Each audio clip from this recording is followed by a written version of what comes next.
Howdy there, I'm Armin. I'm currently the top speedrunner for Vellum and an overall Vellum enthusiast. You may have seen my Steam guide on a build for each ink. Since that has come out, I've had a ton of people asking me for a guide on how to do the hard raids.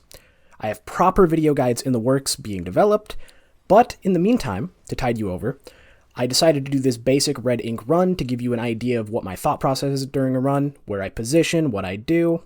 While it won't be a comprehensive guide, it should give you a solid foundation in roughly average conditions. Now, without further ado, let's get into the run. Starting off with page selection here, normally I would pick red scales here, but I didn't want to tank any mechanics that you couldn't tank if you had no defense pages. Infusion is another one I'd considered taking here, but draw has enough mana generation on its own, and I was really looking for some kind of damage page to see if I could phase this fight. I ended up taking fresh blood here because I really value movement speed increases in raids. I feel like the extra speed gives you a lot of damage uptime. Now I picked inflated id here as well. Well, it's not my favorite damage page, being only roughly a 30% damage increase on average. You can use its mechanics to stack it up before certain fights that you want to phase, such as Styxen or Myriad. Now, quickly going over boss page selection, Resonant is basically a no-go, as it doubles the amount of mechanics you have to dodge, decreasing your uptime significantly. Burstly is a fine option if you know you can kill it before its enrage phase and you don't like being slowed, but I wasn't super confident with just inflated id here, so I ended up going with Decibel. Decibel is probably the most benign mechanic here, as so long as you're moving, you can dodge all of the ground lines, and as long as you have your movement skill up, you can dodge all of the burstings. Now, while I skip the lantern mechanic here, you should probably go for it if you're not confident in your damage. The primary reason I go for skipping it is because I'm 100% confident that when he goes into the enrage phase, that I can dodge everything.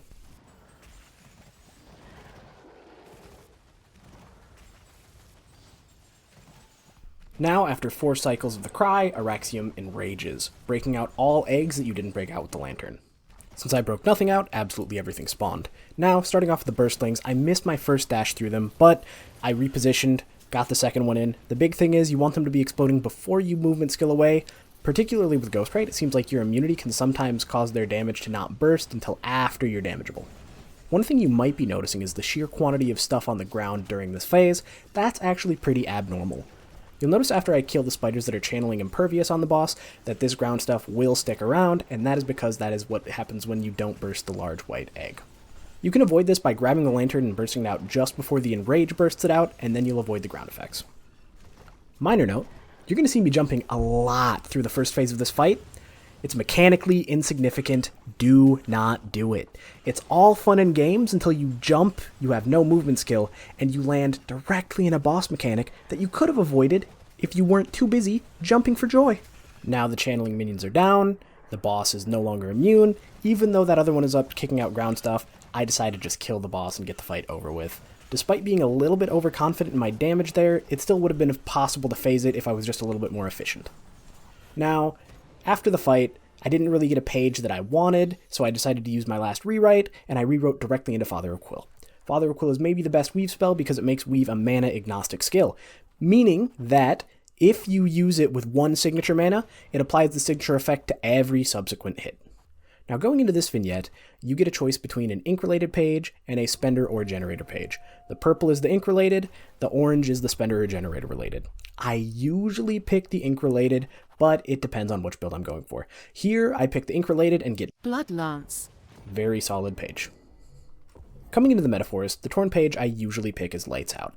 Now, the other two are totally fine to pick if you prefer them. The reason I pick Lights Out is because you get a stacking darkness debuff at the bottom of your screen. If you get to 10 stacks, you die. And now that sounds like a problem, but as long as you get to the lantern and have some amount of light on you, you can just insert that light and it'll clear those stacks. The debuff doesn't actually do anything other than darken your screen a little bit. One of the effects you're going to notice on this fight is a big, giant white circle on the ground. That is the catapult. If you stand in it, it will one-shot you. Do not stand in it. A tip for dodging it is you will notice that there is a little black circle on the inside that will expand as it gets closer. Once it fully expands, that's when it hits. Now you'll notice you don't actually need to kill any of the Minor Torn. So long as you kill the Scarecrow, what'll happen is all the Minor Torn will die, he'll send out a little flame to the lantern, and that lantern will remain lit until you get to the next one. You'll notice I leave the lantern radius pretty quickly, and that's because of a couple reasons. Number one, it's easier to hate crime the Scarecrow when he doesn't have friends. And the second reason is, Staying inside of the radius makes it harder to see the catapult and gets you hit by a ton of minor torn. So it's actually somewhat bait to be in the lantern radius unless you need to refresh your darkness stacks. Now, if you're having a lot of struggle with this phase of the fight, one thing you should do is you should kill the elites. If you kill both of the elites, what happens is you lose the minor torn summoning, and you gain 2 lanterns that you can bounce in between. Now, the actual boss himself only does 2 things. He does those big line slams that come at you, and he summons the catapult. Beyond that, he's kind of benign. A lot of people get baited into focusing too much damage on the boss and not enough damage on the elites. If you have enough damage, you absolutely can do that. If you have enough mobility, you absolutely can do that. But if you're missing mobility or missing significant damage, you kind of got to kill the elites first.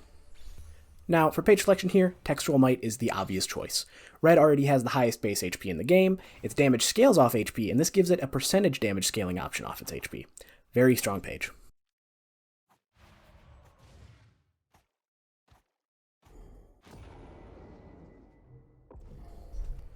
Now, here, we're picking Bigger Batter, even though normally I would pick Pollination. The plants upstairs, if you have enough damage, don't actually get a chance to shoot their projectiles. And if you're picking Repeat Errors, some of the downstairs and above ground effects will one-shot you that wouldn't previously. So, I recommend if you're not confident in your damage, pick Bigger Batter. If you're confident, pick Pollination. Now, when I'm upstairs, you'll notice I'll move in very small circles if I'm not actively dodging something, and that is because it allows me to dodge the plant's projectiles better.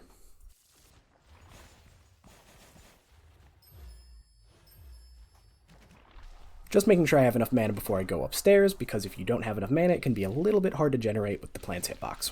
Now upstairs, you'll notice 3 mechanics along with the plants. There are the lines you have to jump over, there are the beams you have to walk through, and then there's the ground stuff you have to stand in the right spot for. My biggest tip with this is focus on dodging first, damage second. You can't deal damage if you're dead. Now, devs, Mr. Blue Teak, I'm going to need you to look away for a minute. This is one of my favorite bugs, and I really don't want it to be patched. If you use an auto-targeting effect like Teal Signature or Father of Quill, if you aim it at the ground, you can actually target the plant's core and never actually have to do the underground phase. I do that for a little bit here to demonstrate that it's possible, but I do eventually go underground to show you what that phase looks like. Now, the big thing you'll notice here when you go underground is there are alternating overlapping circles, and then there are lines you have to jump over. Same tip as being upstairs, dodge first, damage later. You don't want to lose a run here. Now, I actually maybe make a mistake here in picking I Am the One Who Inks. Even though it's a very solid damage option, gives you some much needed utility on your red signature, mana generation is actually really important, especially on inks outside of yellow, so I maybe should have taken Blood Magic here. Now, you could take the defense page here and probably get an HP increase, which would also be a damage increase for you, but I elected not to take that for this run because I wanted to be applicable for inks that are less tanky. I like to pick Reimbursement here for a couple of reasons, primary of which is more mana is more damage, typically speaking, and then on top of that, the other 2 pages were not great for my build. Now I picked Judgment Clouded here because it's basically a non-page. You don't need to fully charge the lances for them to be effective, and on top of that, the other 2 are either more damage for the boss or less damage for you, making it harder to survive. Now, you'll notice I dodge here pretty easily while charging. If I didn't have the speed increase page, I probably wouldn't be charging and I would instead just be walking out because casting things reduces your movement speed. Pretty significantly, actually. Now, Myriad is channeling their big one-shot effect. Just go under the statues and it's no problem. If you can't get to a statue and you have something like Ghostwrite or Unfold, you'll notice that there is a big circle around Myriad that has a black line expanding in it. You can use that as a rough visual gauge for when to cast your movement ability to dodge the one-shot.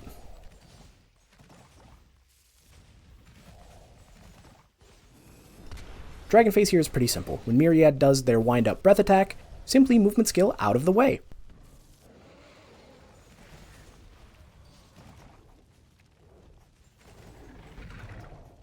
Now, when they go up to the air, there are a few different mechanics you can get. There are lines that you have to dodge, there are circles you have to dodge. Basically, it's all the same thing. Just don't attack, walk, and then when it gets to the immune phase, go pick up the dogs, shoot the uncharged lances into the boss. The boss will come down, you can damage it. Pretty easy fight from there.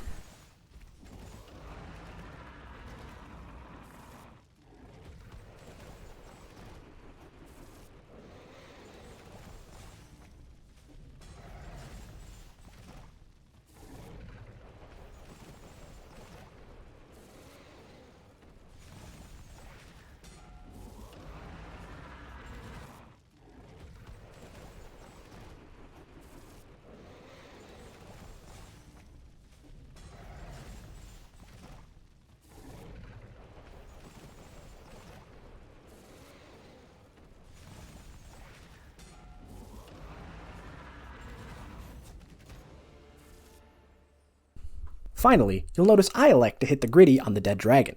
This is because I'm a young thug who doesn't give a shit. Also, worth noting that this is the best in slot taunt option. Though, minor note, it might cause an IRL enrage on your friends, causing them to one-shot their monitors. Please be cautious with this. Now, with that, thank you for watching. I hope this was helpful. I tried to get a roughly average build for what you could expect to get in raids. It might be a little bit strong, but honestly, not much changes if you don't have as much damage as I did. You just have to dodge a few more things. Now, I do plan on having more comprehensive guides out in the future. This is just a stopgap so I can link it to people who ask me for walkthroughs of the raid. Now, if you have any further questions about the raid or about anything in Vellum, join the Discord server, post a question in there, and I or somebody else will answer it as soon as they can. Beyond that, if you could please go check out my Steam guide and give it a like, a 5-star, a favorite, whatever you do there. I'm actively maintaining and changing it as we find out more about the game and as there are updates. And if you found this video informative, please give it a like. It feeds my ego. Now, all that being said, thank you for watching, and best of luck out there, scribes.